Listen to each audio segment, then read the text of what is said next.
ମାଲିକେ welcome to my daily blog. ଆଜି ପବିତ୍ର କାର୍ତ୍ତିକ ମାସ ଶେଷ ଦିନ ସକାଳ 3ଟା ରାତିରୁ ଆମେମାନେ ଉଠି ବାହାରିଥିଲୁ ଡଙ୍ଗା ଭସାଇବା ପାଇଁ। ସକାଳୁ ଉଠି ଗରମ ପାଣିରେ ଟିକେ ସ୍ନାନ କରିବାର ଅଛି। ଆଜି ମାସର ଏକ ବିଶେଷ ଦିନ, ଯେଉଁଥିପାଇଁ ମା' ବି ପୂଜାରେ ବି ଲାଗିଛନ୍ତି। ଜଲ୍ଦି ଆମେ ସ୍କୁଟି ନେଇ ବାହାରି ପଡ଼ିଲୁ ଡଙ୍ଗା ଭସାଇବା ପାଇଁ। ଏଇ ଦେଖନ୍ତୁ ବୋଇତ ବନ୍ଦାଣର ମହାନ ଦୃଶ୍ୟ। ଆମ ପୂର୍ବପୁରୁଷଙ୍କ ସ୍ମୃତିଙ୍କୁ ସମ୍ମାନ ଦେଇ ବୋଇତ ଭସାଇବା ସମସ୍ତଙ୍କ ପାଇଁ ଏକ ଆନନ୍ଦର ମୁହୂର୍ତ୍ତ।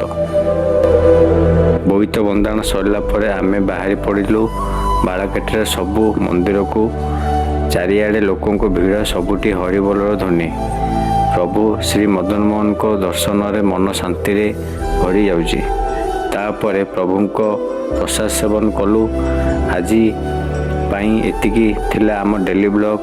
ପୁଣି ଦେଖା ହେବା ନୂଆ ଏପିସୋଡ଼ରେ।